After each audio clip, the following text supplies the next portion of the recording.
Welcome to Doug Interviews Doug. This episode, this Doug is going to interview the other Doug.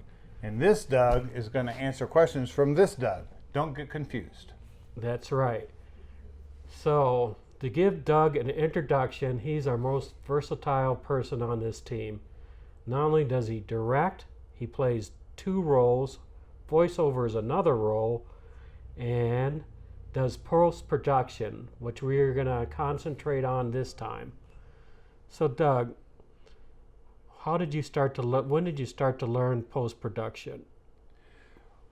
When we first started filming stuff that we would never show anyone, I began on a very old computer with Adobe Premiere, learning just the very basics, no effects, just taking clips, cutting them certain spots, maybe adding a little music, working a little bit on the sound.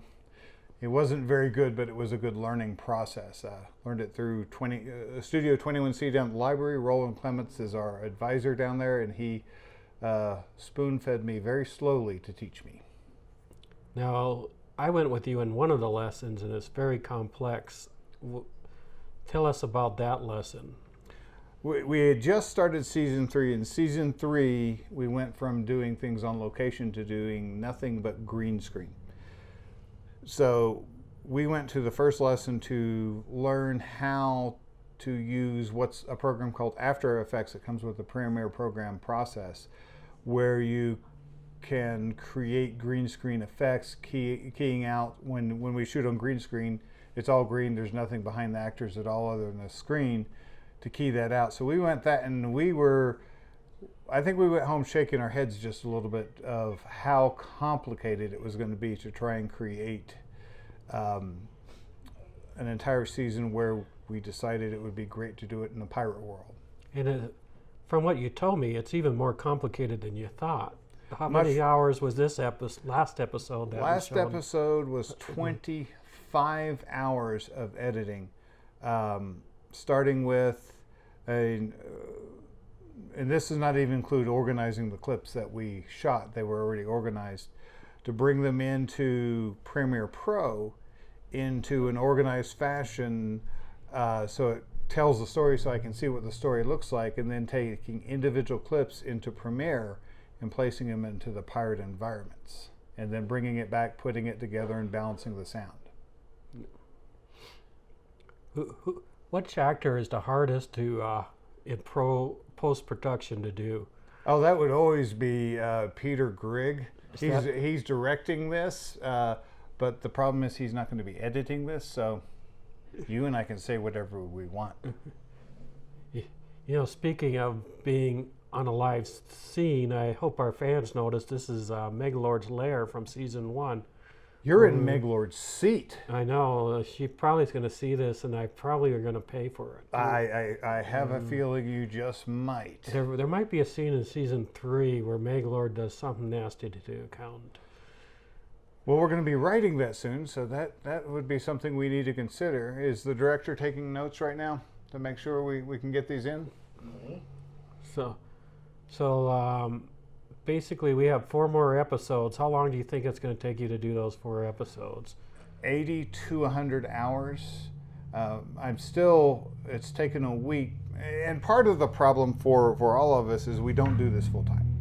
Right. This is something we do on the side. It's on weekends. It's in the evenings. It's our fun thing. Yeah.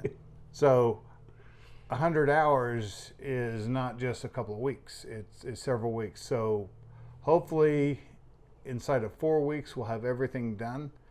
We're doing some of our most complicated effects, stuff that we're hoping will look really good, but it's going to be really complicated to make it work, and I have to spend a lot of time in what I call YouTube school. YouTube's a great resource. Also with the library we have access to lynda.com, to where I can go and learn from those who made all the mistakes first. That's neat. I use YouTube just to put up my curtains in the windows. It's how pathetic I am, and you're doing complicated scenes. Well, I have my wife to put up curtains. She would never allow that. I think one of the things with this season that's been interesting first season was done all on location. So the only green screen we had was the dove. We had a turtle. The dogs we filmed on location. And at the end, we did have Olivia, who played Damiana that season, on a green screen. And then Peter, 4 of his characters as the Mystery Man were on green screen. And I didn't know anything about After Effects. We hadn't taken that class. So some of those scenes didn't turn out so well, but most of it, we didn't need a lot of effects. In this one, we have created a, and don't mind the noise, we live right outside, there's a truck going by that's got a very loud engine, so it's adding some ambiance to our little program here. They wouldn't listen when Peter said quiet on the set. But we had to create a pirate environment, and we couldn't find a pirate ship in Colorado. So we found some shots of a pirate ship that's docked in Italy, but it was docked in a modern dock, so we had to remove the modern dock. We had a couple of the cannon decks that we used, but even then sometimes we're putting characters behind rails, behind cannons. Everything else this season was created. From the brig where Daphne's in it. That was created from multiple layers to make it appear that Daphne and Dr. Zid are in a brig. So that's been the really interesting part of trying to build this and learning to create things that you don't have to shoot on. Interesting. Now, what was your favorite scene to make special effects? I think it was the brig scene, because I had no idea when we wrote it, and when we first started working season 3, we didn't have any of the background stuff created at all. We were just putting actors on green screen, which the thing I have to say about our actors, none of us are professional actors. But every one of them managed to do the hard part of interacting with a bird that's not there, interacting with environment that you didn't even know what it was going to look like because we hadn't created it yet. So the brig scene was something that I really enjoyed making because it built in a background, and I found a picture with prison bars and I cut out all the insides of it. That really looks like a prison. Yeah. And then we created a floor, we created all these pieces of it. So at the end of it, I was very surprised that it was even successful, because I don't always think I'm going to create something that looks good. I'm always afraid it's going to be, it'll just be okay. But that wound up looking really good, and it looks like they're really in this brig that Daphne keeps winding up in. That's true. The one that amazed me is we filmed some scenes, Peter sitting on the floor and saying some lines. It doesn't look like anything, and then you watch the film and they're on a boat, and I'm like amazed. Is like, wow, it makes the scene so much better. It's a lot of fun to see the whole process from with you guys writing it at the beginning and putting ideas together. Although Peter always wants us to put a horse in there, we haven't done that yet. A goat now, but the goat's really an animated goat. It's not real. But to see that whole process come together to where we have a final episode because we shoot 4 of these episodes together at a time, and none of the scenes are in order. That's true. For the actors, they don't even know how it's going to look because they're only there for their part of the time. Only Peter, you and I understand because we wrote the scripts, and you. And then sometimes you guys are like, "Oh, I forgot about that." That's right. It was like, I wrote that. Yeah. Well, one of my favorites with you is what you said in one of the previous interviews. Is you were writing the scene where accountant was going to get hit in the face with a pizza, and while you were working as a writer, it sounded really, really good. Then when we get on set, you're going, wait a minute. Why couldn't you do a special effect of me getting hit on the head with a face with a pizza? That would have been a lot happier. I'm not that good yet, but someone in one of the episodes is going to get kissed by a fish, and that'll be a special effect. Wow, that should be interesting. I'm looking forward to that. We won't tell you who yet. It could even be me.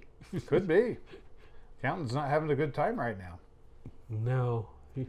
There's a lot of revealed about the accountant that's doesn't make him happy in the next 4 episodes. Right, yeah.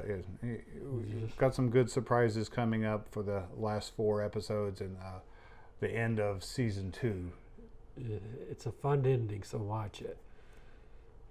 So, how about computers? You mentioned earlier you had your old computer. How advanced? What's the difference? Can you describe somehow like the difference computer you're having to use now because you have to do all these special effects compared to what you were using before?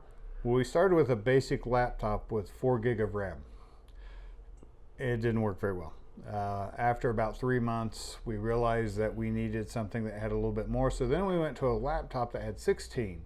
It did better in the first season because we were filming, the only effects we had with the bird.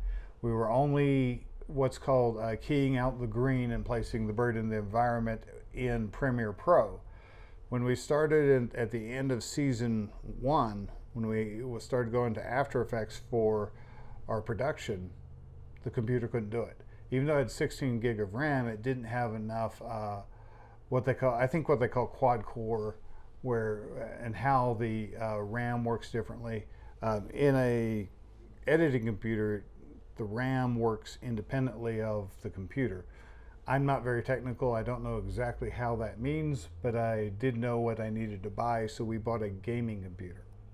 So I have probably the only gaming computer of anyone I know that has no games. I don't play games on it at all. We just use it.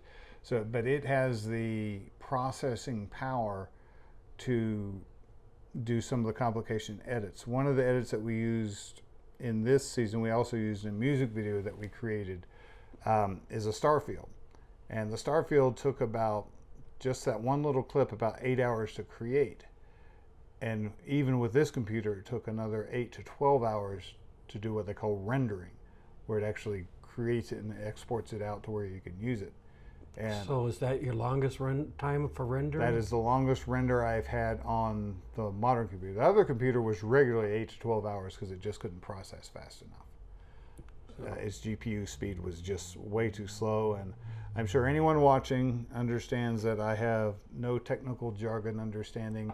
I just watch enough YouTube to where I can learn, and over time, hopefully I can learn more, and maybe one day we can hire an editor. So is there a scene you want to do that you don't know if you'll be able to do it, or you kind of think that night, boy, if I could do that, maybe that would work for that type of scene? I think it's the next thing I really need to learn is the motion tracking, where I can put something in the scene that moves.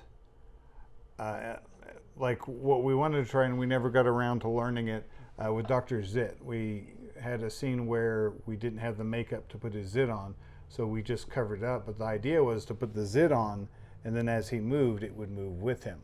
My understanding from our instructor is that